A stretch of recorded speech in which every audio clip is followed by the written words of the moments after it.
Education lockdown. Now, one of the things we hate more than anything at the education lockdown are shady principles, because you know you're playing with people's kids, and this one hits close to home.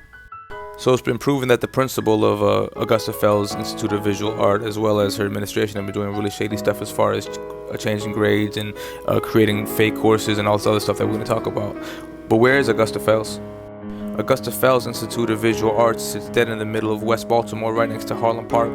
I'm also close to Harlem Park Middle School and Elementary, where I have some experience coaching basketball at. Some of the things that the principal and her administration at Augusta Fells were doing were, changing grades, creating classes that didn't exist, and allowing students to be present for classes that they never were, which is unbelievable, especially the creating classes part. Like, what?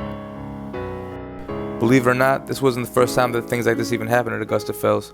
Not even 3 years ago, 2019, Principal Tracy Hicks was caught doing the same stuff, and Baltimore City Schools didn't even let the public know about it. Parents, anybody.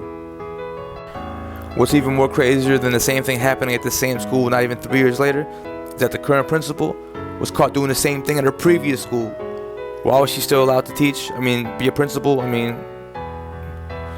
What is it with this school and these type of principals? Do people know and they turn a blind eyes? What's going on? Her name is Kamala Carnes, and before she was a principal at Augusta Fells, she was a principal here at Joseph C. Briscoe Academy, which is an alternative school with children who need the most help. Now, how did she help them? She was doing the same thing that she was doing at Augusta Fells. She was letting these students who are special needs students do what they want. Show up, not show up, never show up. They'll graduate. Whether they're ready or not, she don't care. Now, why do principals like Kamala Carnes mark students present when they're not, or make sure they're in school, or at least mark them in school when they're not? Well, the answer is pretty simple. The more kids in school, the more funding the school gets, aka the more money in her pocket. Well, she got so greedy tampering with the lives of her students that the governor got involved. Looks like as if criminal wrongdoing took place is what he said, and well, you never want the governor on you, do you? Prison. By now you're probably wondering why I said this hits close to home.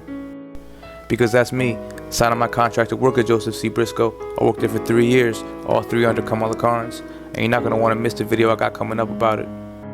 If you enjoy this video and want to hear more wild stuff that goes on in our schools, please like, share, comment, and follow Education Lockdown.